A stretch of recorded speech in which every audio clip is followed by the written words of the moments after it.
জুলাই সনদের আমরা কপি পেয়েছি, সেটা একেবারেই শুধু হতাশাব্যঞ্জক নয়, এটা ডেঞ্জারাস। জুলাই সনদের আমরা কপি পেয়েছি, আমরা এটা প্রাথমিকভাবে আমরা দেখেছি, আমরা পড়েছি। আমাদের প্রাথমিক ইমপ্রেশন হচ্ছে এটা একটি অসম্পূর্ণ প্রস্তাবনা। দুই, এখানে ঐকমত্য কমিশনের যে সমস্ত বিষয়গুলো আলোচনা হচ্ছে, আমরা একমত হচ্ছি বা সিদ্ধান্ত হচ্ছে, সেগুলো কিভাবে বাস্তবায়ন হবে এই ব্যাপারে কোনো ধরনের ইঙ্গিত স্পষ্টভাবে নাই, বরং যেটা লেখা হয়েছে সেটা একেবারেই শুধু হতাশাব্যঞ্জক নয়, এটা ডেঞ্জারাস। তবে তারা আজকে বলছেন যে এটা আসলে একটু মিস্টেক হয়েছে, ওনারা একটা নমুনা তৈরি করতে গিয়ে এটা লিখেছিলেন, কিন্তু আসলে এটা মূল কথা না। যদি মূল কথা না হয় তাহলে তার এটার উপর কমেন্টস করার কিছু নাই।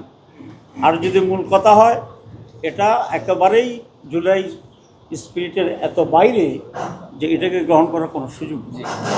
আমরা নিজেরা একটা ড্রাফট করতেছি, আমরা একটা সনদ তৈরির জন্য আমরা চেষ্টা করছি, আমরা সেটা দেব, এবং সেখানে যে সিদ্ধান্তগুলো হচ্ছে এটার বাস্তবায়নের আইনগত ভিত্তি কী হইতে পারে সে ব্যাপারে আমরা একটা স্পষ্ট প্রস্তাব দেব। আমাদের কাছে দুটা প্রস্তাব আছে।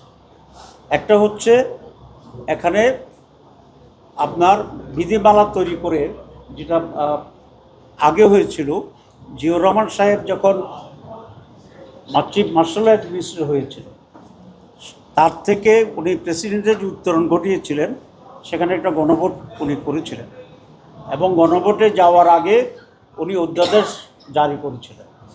এরপরে যখন উনি আবার পার্টি করে রাজনীতিহীন করার সিদ্ধান্ত নিয়েছিলেন, তখনও একটা উনি